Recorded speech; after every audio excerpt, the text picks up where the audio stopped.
Hey everyone, Anarch here. In the book Walden, Henry David Thoreau famously wrote that there are 1,000 hacking at the branches of evil to one who is striking at the root. And this is no accident. The structure of society, far from being easily interpretable, is purposely made opaque to us. Many veils are laid over the complex foundations of tyranny. Many justifications, which go unnoticed, are marshaled to great success in confusing and distracting the people. Philosophical ideas are the mental scaffolding that hold entire orders in place. The detours into philosophical analysis seen throughout political theory are not idle meanderings. They are the natural procession of political questions taken to their extent. This is why, early on in his Manifesto for a Democratic Civilization, Abdullah Ocalan says that mighty social struggles are fought beneath the surface. Enduring systems of thought and meaning silently underlie society's functioning, giving it justification, forming its basic assumptions, and organizing the lives of the people that populate it under a paradigm. This video will discuss a great behemoth that lays just underneath the surface, often glimpsed but rarely inspected in depth. It is what we actually discuss every time our conversations wander to the topics of suppression and revolt, conformity and autonomy, anarchism and authority. In these, we are summarizing a much deeper structure, skirting an issue which subsumes all these common ideas. Let us lay out a theory of power.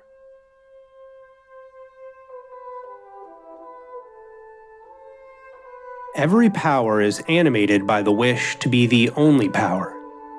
Because in the nature of its being, it deems itself absolute, and consequently opposes any bar which reminds it of the limits of its influence. Power is active consciousness of authority. Like God, it cannot endure any other God beside it. This is the reason why a struggle for hegemony immediately breaks out as soon as different power groups appear together or have to keep inside of territories adjacent to one another. Once a state has attained the strength which permits it to make decisive use of its power, it will not rest satisfied until it has achieved dominance over all neighboring states and has subjected them to its will. While not yet strong enough for this, it is willing to compromise. But as soon as it feels itself powerful, it will not hesitate to use any means to extend its rule. For the will to power follows its own laws, which it may mask, but can never deny. When this word is spoken, power, we conjure countless mental images. When I ask, what is power, do you think of the king atop his throne? Do you think of the parent scolding their child? Do you imagine militaries and men with firearms?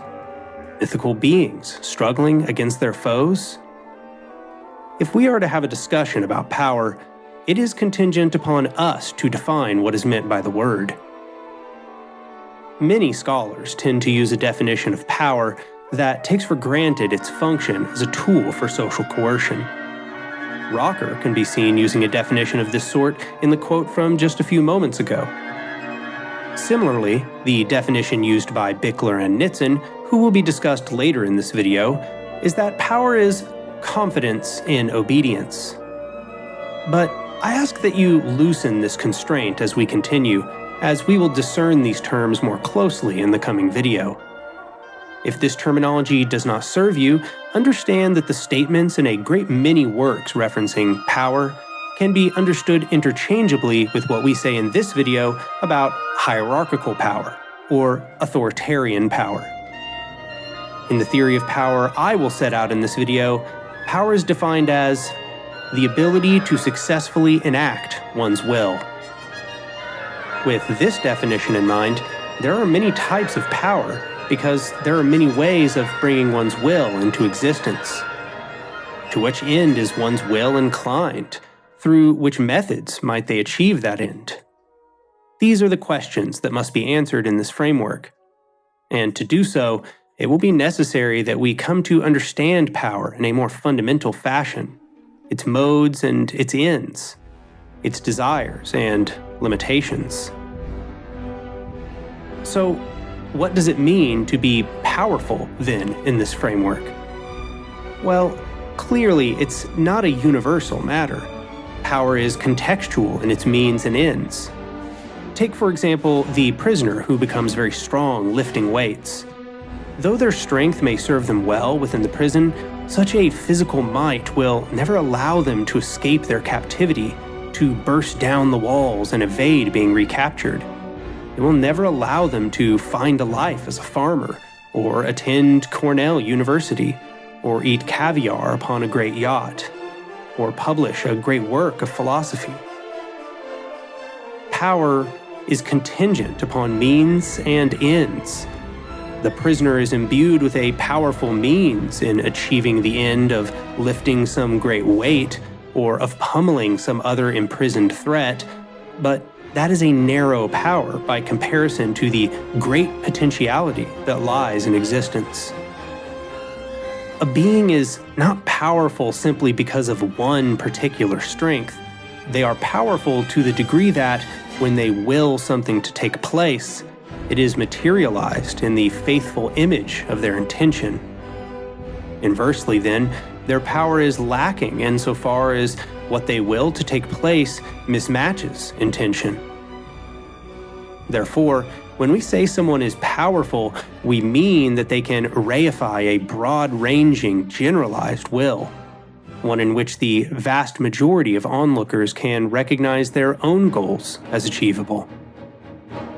In understanding these means and ends in the full scope of potentiality, we also grasp the nature of a power.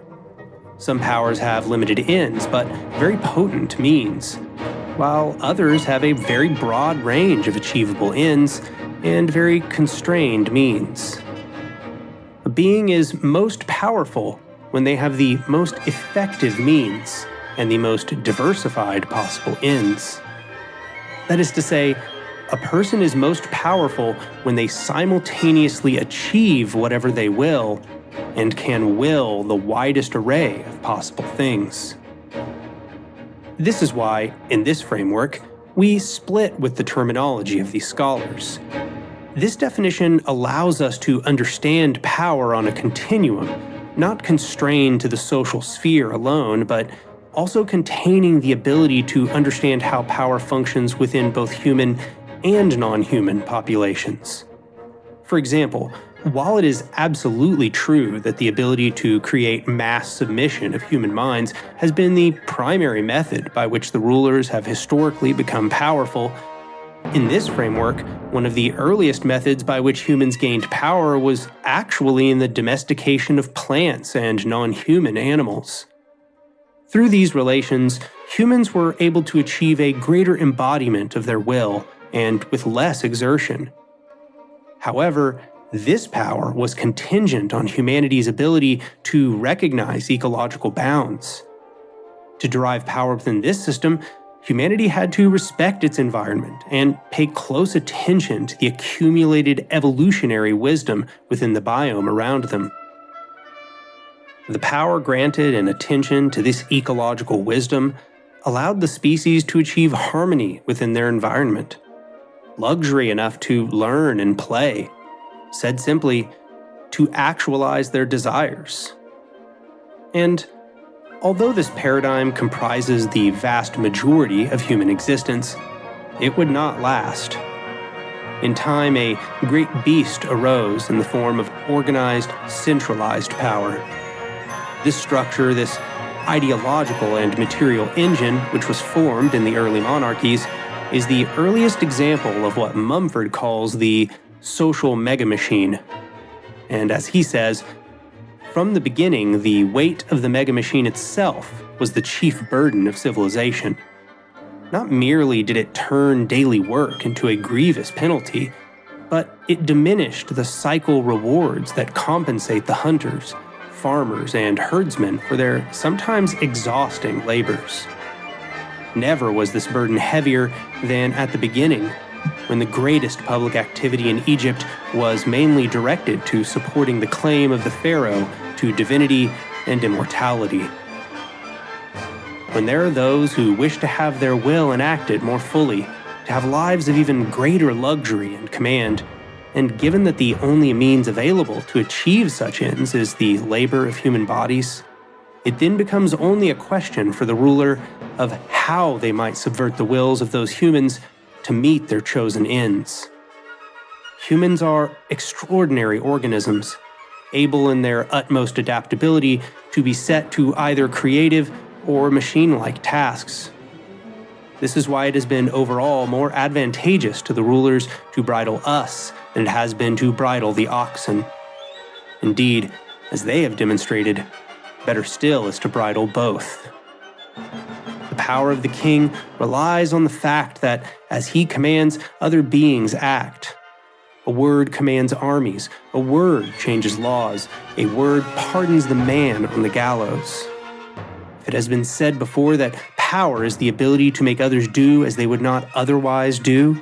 If all these great scholars have been content to study only the social dimension of power, this is why. No hierarchical power structure operating within these millennia could be as powerful as it has been if it did not have the ability to compel or inhibit the actions of humans. The power of the oxen to plow the field or transport grain could never have been sufficient to support the excesses of pharaohs and kings, lest they also bridled the masters of those beasts. And while humanity may one day bridle automated robotics to meet our ends, in lieu of such specialized tools and their unlikely and complete separation from human operation, whatever rulers remain will inevitably turn humans into servants. Indeed, by its measure of service to power, the human mind is reduced increasingly into nothing more than a tool. In this way, all power in human history has been contingent on a system of control over the behavior of others and the reconfiguration of the natural world to meet the needs of the holder. The more power one has, the more obediently that some other person will act, and the less gap between their resistance and their obedience will exist. The larger number of people whose behavior can be controlled, and the more thoroughly that their behavior can be controlled, the more powerful the controller is. If the desires of humans inhibit the ability to carry out one's will, after all, they lack power by measure to that. Power does not then lie in potential. Power lies in action and materialization. Just as two explosive chemicals may contain a great potential before combination, they are not powerful until they are actively combined and their proper mixture materialized in reality. In order to illustrate this concept in context, let us inspect two thought experiments: the idle king and the idle worker.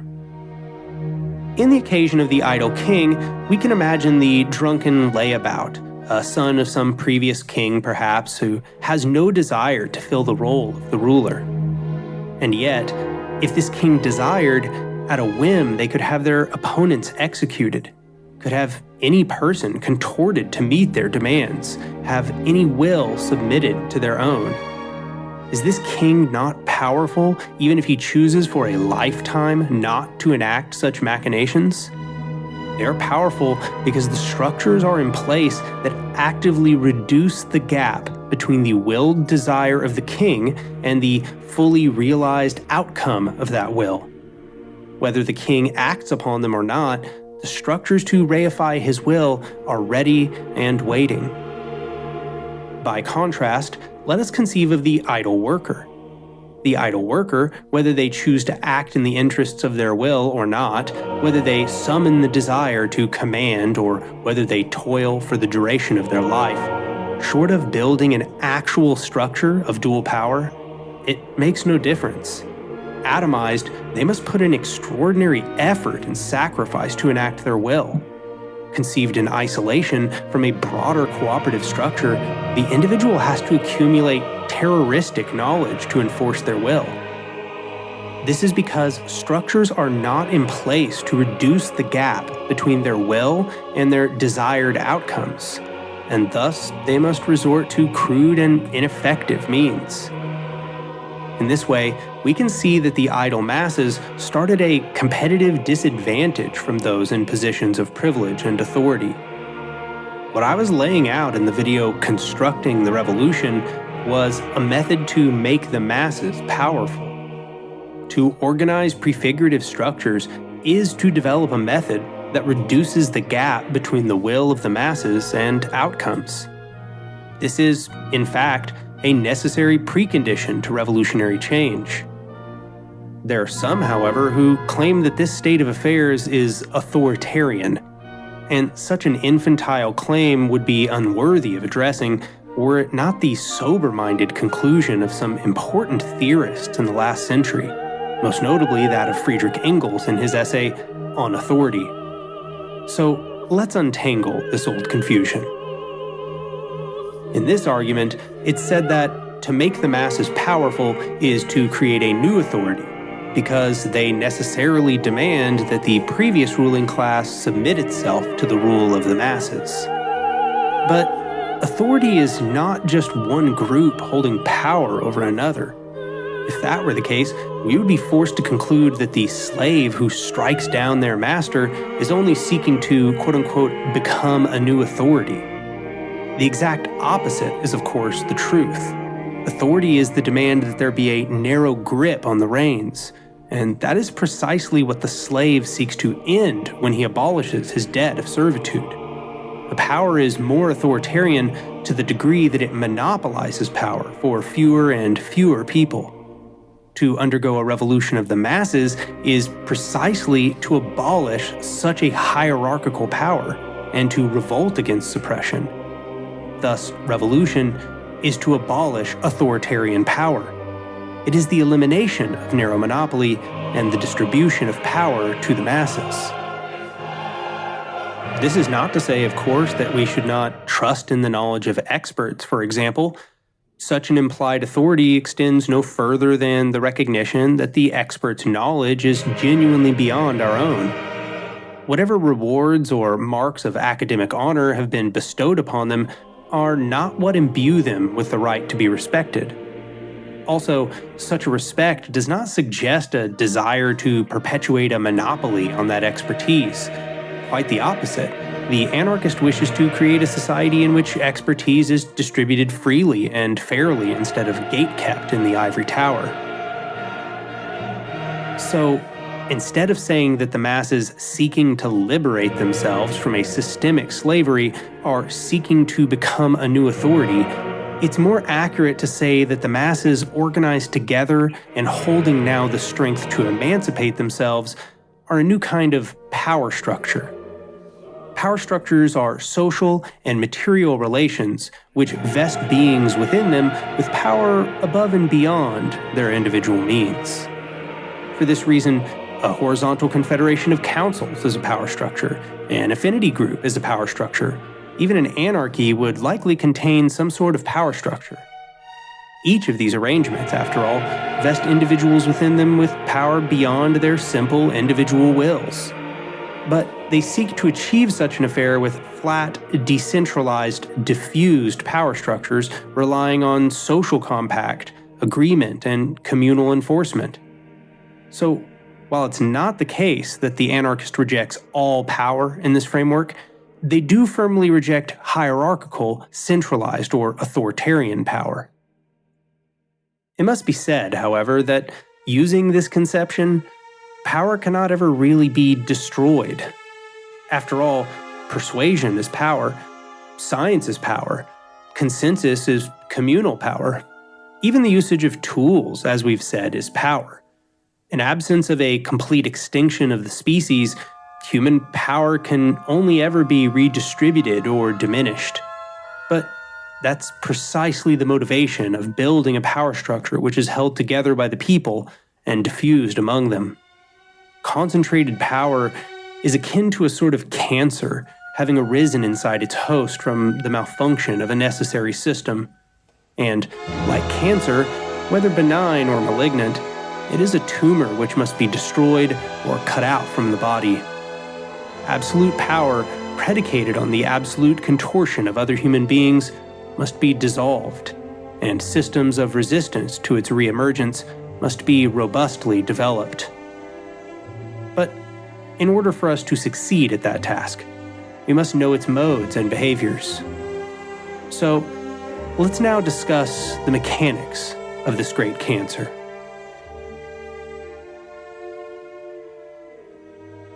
Sometimes, when referring to concentrated power structures, there's a sort of common tendency to call them the machine or the system. However, usually the usage of this metaphor comes along with some mild condescension. Its wording has become attached with a sort of rebellious naivety, maybe the result of its prevalent usage in the hippie and student movement of the 60s. We see the metaphor, for example, in the famous words of Mario Savio. There's a time when the operation of the machine becomes so odious, makes you so sick at heart, that you can't take part. You can't even passively take part. And you've got to put your bodies upon the gears and upon the wheels, upon the levers, upon all the apparatus, and you've got to make it stop. And you've got to indicate to the people who run it, to the people who own it, that unless you're free, the machine will be prevented from working at all. To conceive of hierarchical, centralized power structures as machines is more than some reductive metaphor. Although it's true that hierarchical power structures are only embodied through the means of conscious beings, and that actions carried out by that power structure are actually the result of accumulated individual actions within it, in the creation of an internal discipline, the people actually are made closer and closer to constituent parts of a machine. Their individuality is gradually subsumed to hierarchical needs, and their actions increasingly carried out as a regimented response, not as an individual act of choosing, as it is, in fact, precisely the act of choosing which hierarchical power structures will have a tendency to want to eliminate.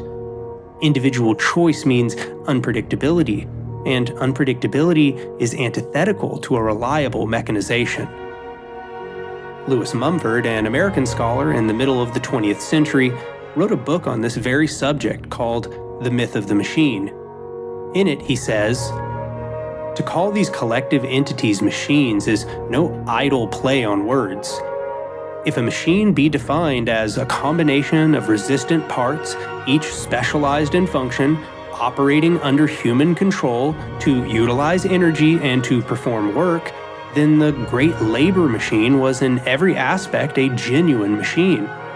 All the more because its components, though made of human bone, nerve, and muscle, were reduced to their bare mechanical elements and rigidly standardized for the performance of their limited tasks."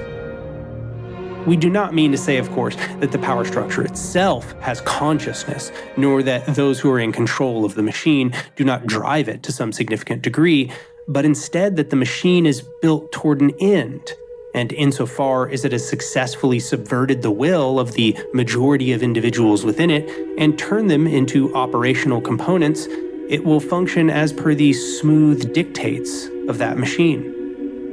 This is discussed from time to time by Marx as well, notably in Capital, where he points out that, having consciously reduced themselves into nothing more than conduits for the flow and accumulation of capital, capitalists become capital personified and endowed with consciousness and a will. Actors within regimented, hierarchical systems don't act outside the dictates of that system, including the many managers and technicians which form the functioning of its administration. If they did, they would no longer be allowed to operate within the system. The system would either discipline them through punishment and social sanction, or prioritize some other human that's willing to contort themselves into the shape that is needed by the social megamachine. In this way, even the holders of power are contorted into the mold of the machine. This is what Rudolf Rocker meant in Nationalism and Culture when he said, It is the secret curse of every power that it becomes fatal, not only to its victims, but to its possessors. The bare thought that one must live for the achievement of an end which is opposed to all sound human feeling and is incomprehensible in itself, gradually makes the possessor of power himself into a dead machine, after he has forced all coming under the dominance of his power to a mechanical obedience to his will. There is something puppet-like in the nature of every power, arising from its own illusions, which coerces everything coming into contact with it into fixed form. And all these forms continue to live in tradition even after the last spark of life has died in them, and lie like an incubus on the spirit which submits to their influence. As Marx describes in his theory of alienation, humanity has a Gattungswesen, a species essence. Marx conceives of that species essence as one which desires to produce of its own volition, and that, under constraint, unable to control the act of production, we are alienated from that essence. And it's true. Humanity desires to control the conditions of its own production, but it's greater than that. Humans, fundamentally defined through their adaptability and mentally able to conceive of a boundless future, are not meant to be rigidly disciplinized. As Lewis Mumford says in the second part of his Myth of the Machine, it is part of the essential nature of man to transcend the limits of his own biological nature, and to be ready, if necessary, to die in order to make such transcendence possible. To be disciplined by power is to be limited. To be made subservient is to be turned into a component, a thing with a purpose but no meaning. Humanity does not wish to be made into a slave justified by race, a soldier justified by contract, a wage laborer, or an automaton told it is human, but experiencing nothing of what it is to be a human. Humanity inherently desires to be boundless. Humanity naturally desires freedom. Indeed, Marx, the ideological paramour of many who now so eagerly reject freedom as a principle of struggle, said, "No man combats freedom. He combats at most the freedom of others." Hierarchical power only exists because it is imposed. Because once concentrated power exists, it accumulates until collapse or heat death. It is the enemy of human freedom, turning conscious beings into thoughtless instruments, an engine for suffering, a thing slaked in blood and wielding the whip and the chain, coffins proceeding to its left, and obedient automatons, once called humans, to its right. Because hierarchical power demands the mass sacrifice of human lives, it cannot be anything but a death-oriented entity, and it is necessarily surrounded by those who worship it, a death cult. This can be seen in the pyramid texts, where long passages are written about the god-kings in the afterlife. In these passages, we see the true visage of the Mesopotamian megamachine, a description whose metaphors have changed and whose veil has been modified, but which fundamentally captures the blood-sacrificial nature of hierarchical power.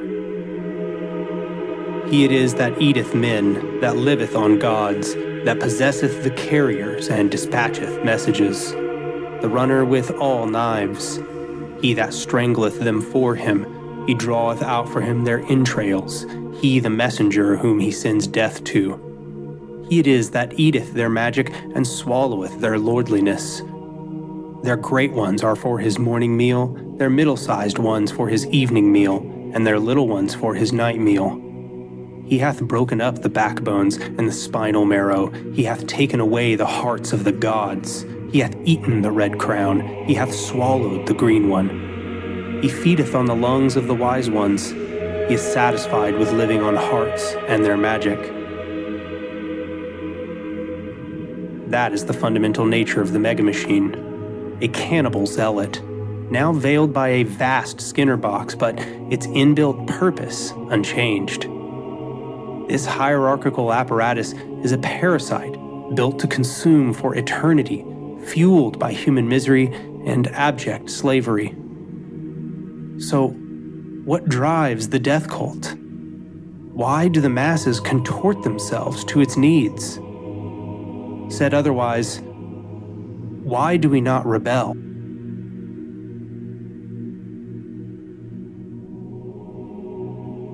The one lasting contribution of the megamachine was the myth of the machine itself. The notion that this machine was, by its very nature, absolutely irresistible, and yet, provided one did not oppose it, ultimately beneficent. That magical spell still enthralls both the controllers and the mass victims of the megamachine today. Throughout the modern history of leftist ideology, the philosophical disease of economic reductionism has permeated and undermined our movements, long masquerading as materialism. To know society, they insist, is simply to work out its economic relations external to human ideas. The ideas are but a superstructural mask on the real driving contradiction taking place in the economic base. But this is an oafish oversimplification. The driving force is power, and power is not just the structurally embodied mechanisms of production and distribution. Power is also a function of perception and expectation. The belief that some power structure might bring about the existing or potential leverage available to them, for example, is a primary component in the real exertion of power in the world. A slave who believes they are bound to slavery and can never escape has been successfully controlled by their master. The master has used their own power to discourage the slave from seeking liberation. Power is also exerted by convincing subjects that they should want to carry out the will of a power structure. These are often the most pernicious and lasting of all such mental attitudes. Once a people can be convinced that their suffering at the hands of the machine is both necessary and good, they can compel themselves well beyond reason. They then actively take part in their becoming a component of the vast machine and in dehumanizing themselves. Lewis Mumford called this vast combined mythology of the power system the myth of the machine. We will instead consider many interlocking and mutually reinforcing ideas, which we will call philosophies of justification. One might say that Mumford's myth of the machine was the accumulated canon of all philosophies of justification. These mental attitudes, which have been so unscientifically separated from material reality through a false dichotomy of idealism and materialism, are of paramount importance in the continued operation of great tyrannies. For example, many scholars have noted that the feudal age maintained order largely through threat and use of violence. The way that bonds were formed between the lords and the monarch was through the agreement to organize and enact violence, a stated willingness to marshal and distribute troops for the needs of the monarch. But what is said less often is that the masses were not only made into servants by fear of violence, they were made to feel that they were part of a divine order. This is why, during the time that monarchs still reigned, liberals and leftists alike recognized the danger of religious doctrines. One of the most primary philosophies of justification in the feudal order was the conception that the hierarchy of society was organized and reorganized by godly will. So then came conceptions of just wars, of religious conquest, and interpretations of the Bible which emphasized meekness of the masses and boldness of the rulers. Napoleon, before his rise to power a staunch anti-theist, said, upon coming into power, "Society cannot exist without inequality of property, and inequality not without religion." A man who is dying of hunger next to one who has too much could not possibly reconcile himself to it if it were not for a power which says to him, "It is the will of God that here on earth there must be rich and poor, but yonder, in eternity, it will be different." He was mistaken in thinking a specifically religious notion was required to do such a task, but he was, in his crass pursuit of authority, stumbling upon the great importance of the myth of the machine in the churning of every hierarchical system of power. Indeed, the philosophy of justification for liberalism, representationalism, was already present in its embryonic form within feudalism. Hobbes, for example, conceived of the necessity of an absolute sovereign that he called the Leviathan, because he imagined that it was necessary to prevent the war of all against all. Hobbes believed that humanity without rule was inherently contentious, and thus thought that humans in the state of nature were atomized. He said then that the sovereign was a sort of representation of the social need for order, in opposition to humanity without rule, which was separate and squabbling. The Leviathan is not a cruel despot, it's a necessary evil to countervail the inherent nastiness and selfishness of humans. The Leviathan is a sort of stand-in for God on earth, though one need not conceive of godliness to justify him. The representationalist mythology of the state remains one of the key philosophies of justification in the liberal republic, because it legitimizes the state through a metaphysical equivalence between subjects and rulers, such that the subjects are made to believe that they deserve to be ruled because their rulers represent them. It by no means functions alone, however. The logic of capitalism transfigures everything within modern society, and thus a complex of philosophies of justification hold up its order. Bootstrap ideology, the Protestant work ethic, economic meritocracy, rugged individualism, and many more. Through its reductive conception of the world, capitalism produces the deification of the commodity. It splinters communities into competitive, individualistic silos, and all the while, this perverse distortion of human social conditions empowers the most exploitative actors within the existing power structures. Fostering economic class consciousness in the workers is therefore a process by which the cogs of the machine are made aware of how they have been constrained and disciplined for the needs of the economic elites. However, one must not stop there.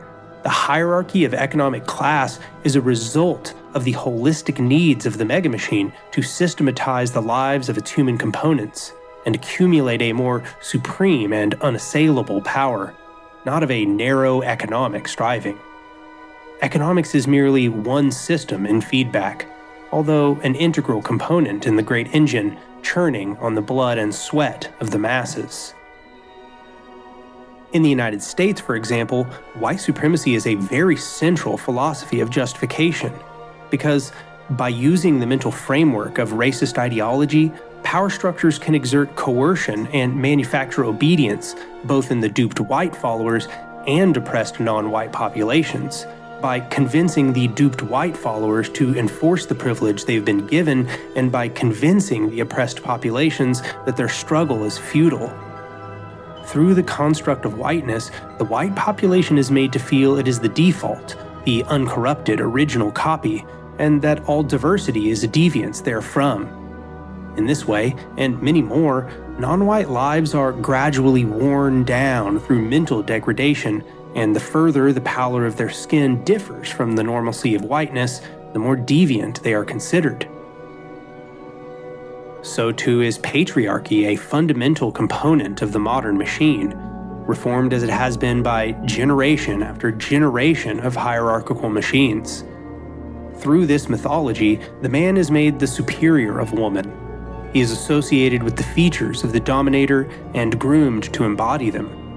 Gender roles are held in stasis, and gender expressions are viciously policed, creating an unnatural binary that helps stabilize a vast system of exploitation. The man an empty automaton to be sacrificed, to be worked, to never complain. The woman a subservient, a meek supplicant to be rewarded from the table scraps. Even as women slowly regain some measure of agency in their lives, a reactionary movement rears its head, demanding they return to a time previous to social leveling. Transgender identity, a reality observed since ancient societies, is then naturally seen as an existential threat, a wrecking ball to the staunch systematization of gender roles in society. I give these examples not to provide an exhaustive overview, but instead to echo the observations of the intersectional feminists. These philosophies of justification are not disconnected. They are complex and overlapping, having produced unique hierarchies of privilege and justification to bolster each. By recognizing the diverse range of human struggle and in embracing both the uniqueness of each intersection of oppression, while at the same time recognizing the grand unifying features of all these experiences, we find a revolutionary vector. As Rudolf says in Nationalism and Culture, the desire to bring everything under one rule, to unite mechanically and to subject to its will every social activity, is fundamental in every power. It does not matter whether we are dealing with the person of the absolute monarch of former times, the national unity of a constitutionally elected representative government, or the centralistic aims of a party which has made the conquest of power its slogan. The fundamental principle of basing every social activity upon a definite norm which is not subject to change is the indispensable preliminary assumption of every will to power. Generation after generation of exploiter has innovated to create more and more effective means to bring about social subservience. The resulting inventions of psychological warfare, embodied together in this great myth of the machine, have now been sharpened into powerful tools of mimetic self-obedience. Indeed, the reinforcement of these philosophies of justification does not take place merely upon an interpersonal level. It is the software of a vast social hardware.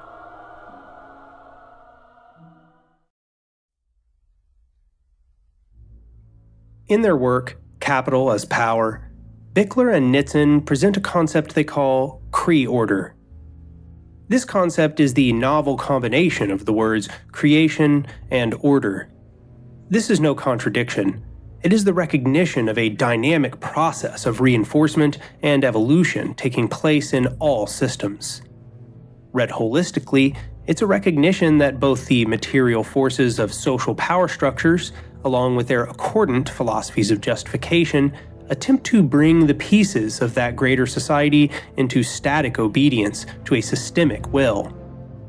However, in the structure's need to meet the burdens of a changing world, it must also reorient itself constantly, reordering its constituent parts to accommodate an eternally new environment. Or, as Bichler and Nitzan say, historical society is both Parmenidean and Heraclitean, a state in process, a construct reconstructed, a form transformed. This mirrors much of what was said in the video Change and Revolution. There I put forth a theory of social change predicated on nested feedback cycles. But the analysis does not end with the cycles I inspected there. The systems of human power are in mass dynamic feedback, and Bichler and Nitzan's Cree-order can be seen as an umbrella to describe the accumulation of these cycles. The feedback cycle that this video has laid out is both primal and ancient, occurring between the structural programming of the system in the form of its supply lines, infrastructure, and distribution, and the ideological programming of its constituent actors by way of interlocking philosophies of justification. These forces do not function in isolation. They feed into one another, reordering society constantly, shifting their relation as one or another is countervailed.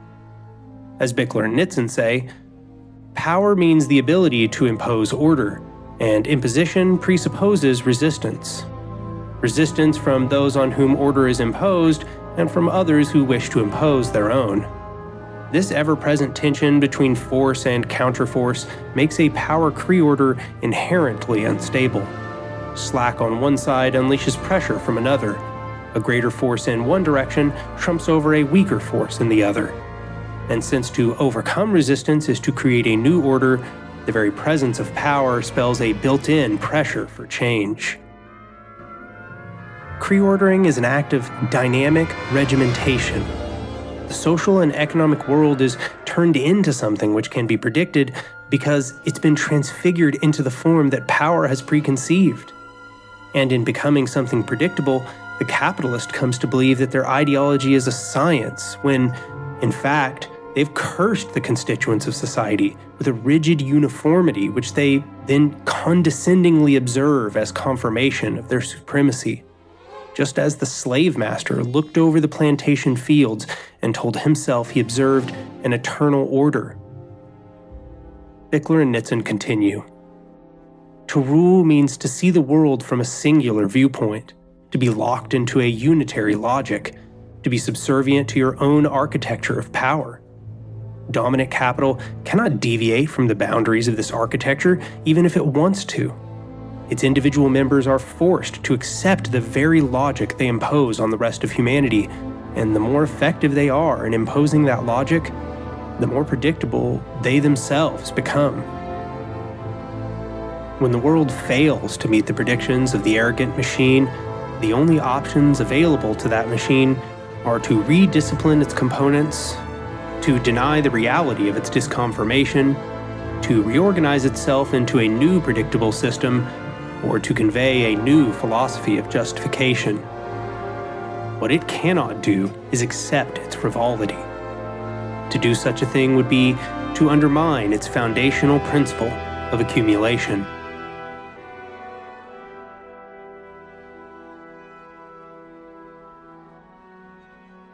With all of these pieces together, it can be seen that hierarchical power structures are massive, constantly self-perpetuating social machines, which rely on material logistics, forms of economic extraction, and systematized coercion.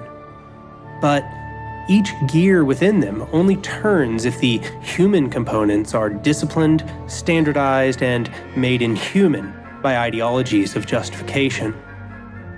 Every hierarchical power structure will have a tendency to operationalize the lives of the individuals within it, such that all their individual wills are subverted and controlled.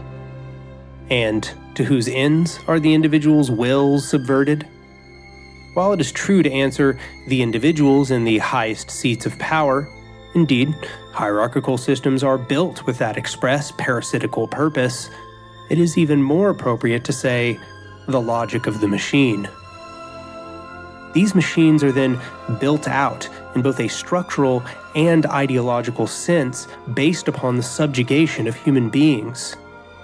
And as a result, the unified design of the system's supply chains, infrastructural projects, and operating ideas is a dominator's logic, and the fundamental configuration of these embodiments of power represents a sort of territorial expansion for the mega-machine. Said otherwise, the longer this machine is allowed to materially and ideologically configure itself in the real world and to build out its metropolises and extract the resources of our planet, the more thoroughly that the enemy system is allowed to solidify its power and establish a real physical territory for its ideology.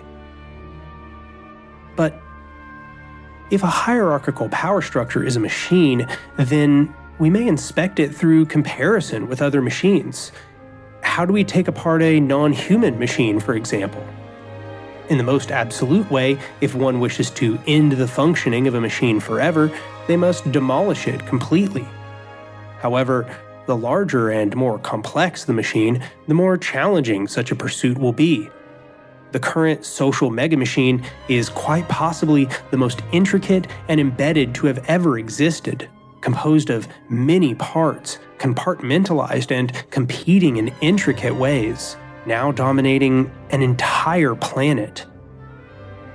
In the collapse of any one major systemic component of this megamachine, other components will likely just gain power. And this is not even broaching the topic that the most fundamental components of the machine are the very human beings we wish to bring into a liberatory future, and thus complete demolition is self-defeating. One could then choose in the opposite direction.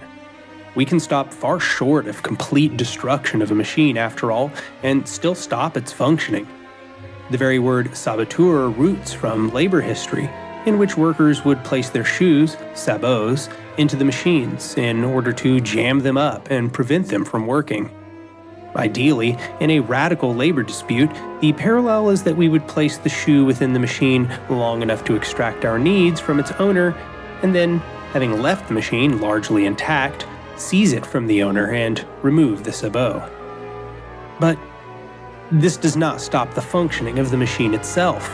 It merely changes owners.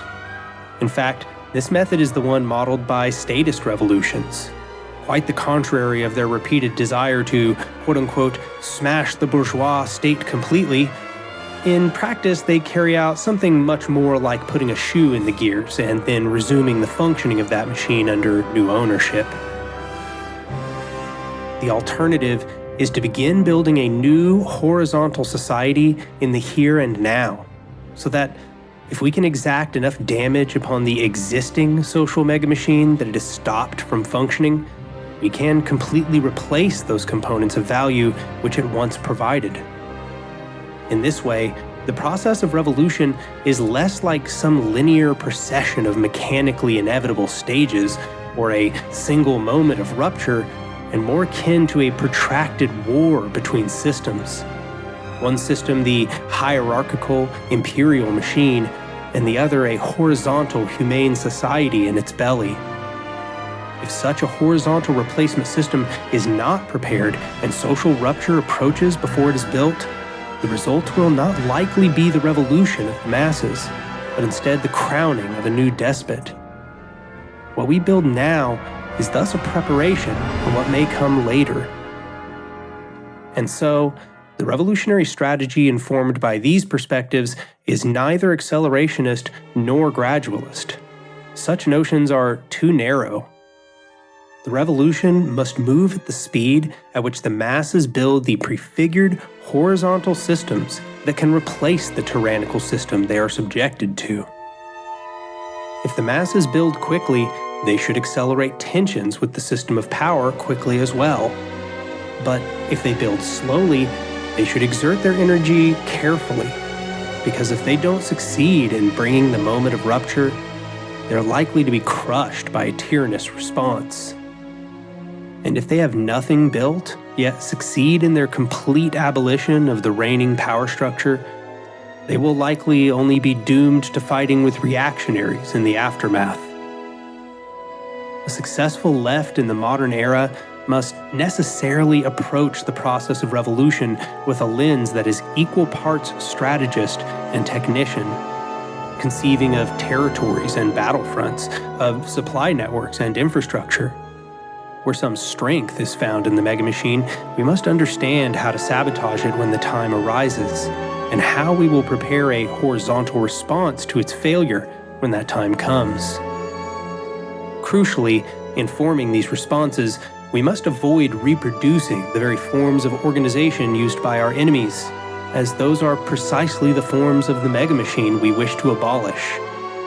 When we mirror the structures of our enemy, we help build out the territory of the tyrannous megamachine.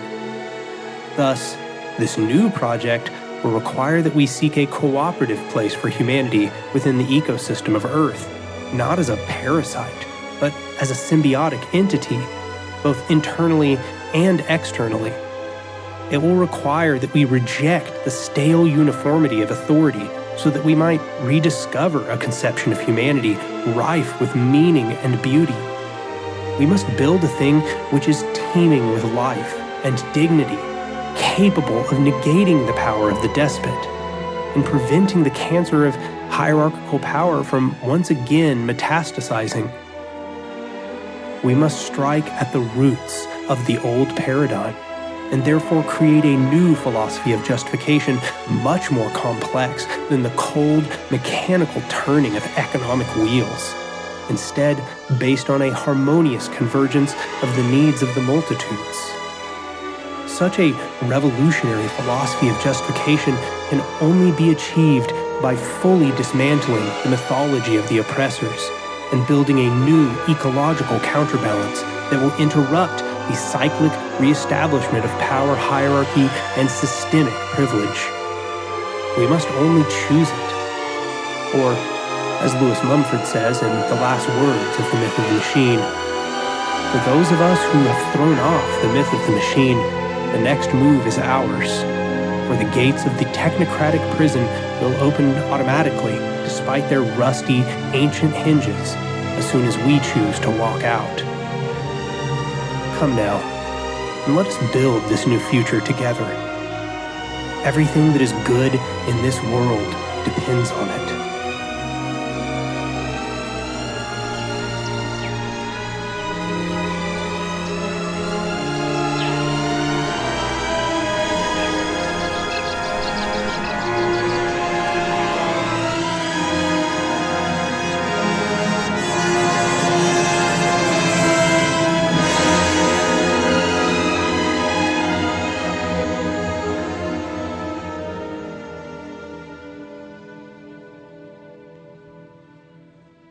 Thanks for watching, everybody.